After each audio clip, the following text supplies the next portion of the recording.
Assim como os títulos em uma livraria são divididos em ficção e não ficção, podemos nos comunicar ao longo de um espectro que vai desde narrativas coloridas até a apresentação de fatos simples. Quando a ficção e a não ficção nos falam, elas servem a propósitos opostos. Para entender essa diferença, vamos examinar a definição e, em seguida, um exemplo famoso de uma tragédia clássica.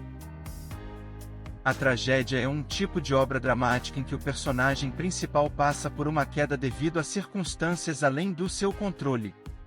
Tradicionalmente, a intenção da tragédia é evocar uma catarse acompanhante, uma dor, que desperta prazer. Agora, a ficção.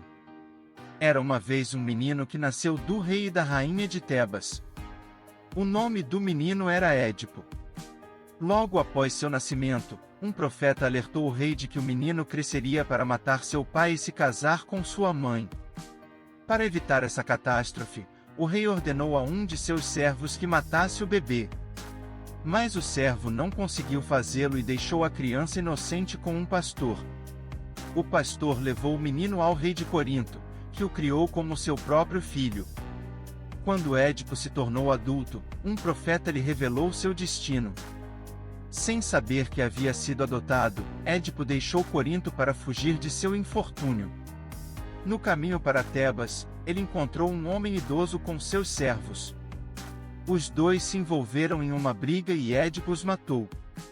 Quando Édipo chegou em Tebas, ele encontrou a malévola esfinge que ameaçava a cidade. Depois que Édipo resolveu o enigma da esfinge, ela se matou.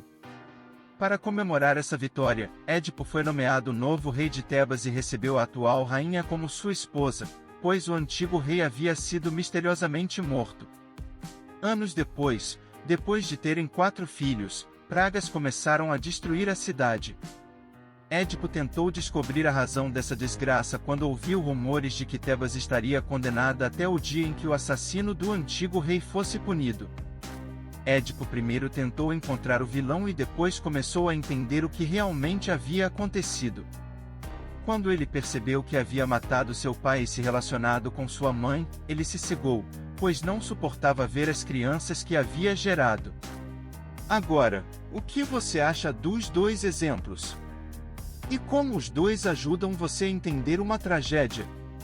A história parece real e viva. Você pode vivenciá-la, senti-la emocionalmente, vê-la com sua imaginação. E porque isso pode ser empolgante, é registrado em seu cérebro, muda sua mente e será lembrado por muito tempo. Mas há um lado negativo. As histórias são tão poderosas que você pode começar a pensar que são mais comuns do que realmente são, e você se torna tendencioso. Esse efeito também é conhecido como a lei dos números pequenos. É por isso que também precisamos de fatos. Fatos são abstratos e entediantes.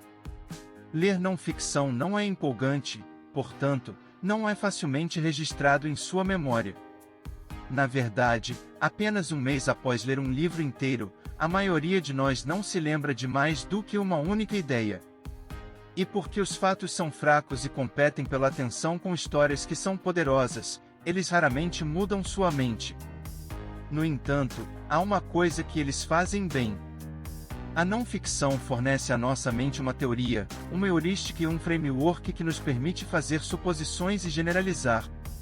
Coloque-os em um espectro e você encontrará alta retenção contra baixa retenção, leitura fácil contra estudo difícil, e uma perspectiva subjetiva contra uma objetiva. Devido à sua natureza polarizadora, educadores inteligentes frequentemente combinam os dois. Assim como diz o ditado, quando um homem morre, é uma tragédia, e quando 1 milhão morre, são estatísticas.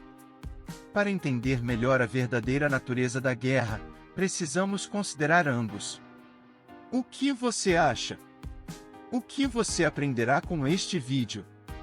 Possivelmente uma boa mistura dos dois mundos? Compartilhe seus pensamentos e sua maneira favorita de compreender tópicos complexos nos comentários abaixo.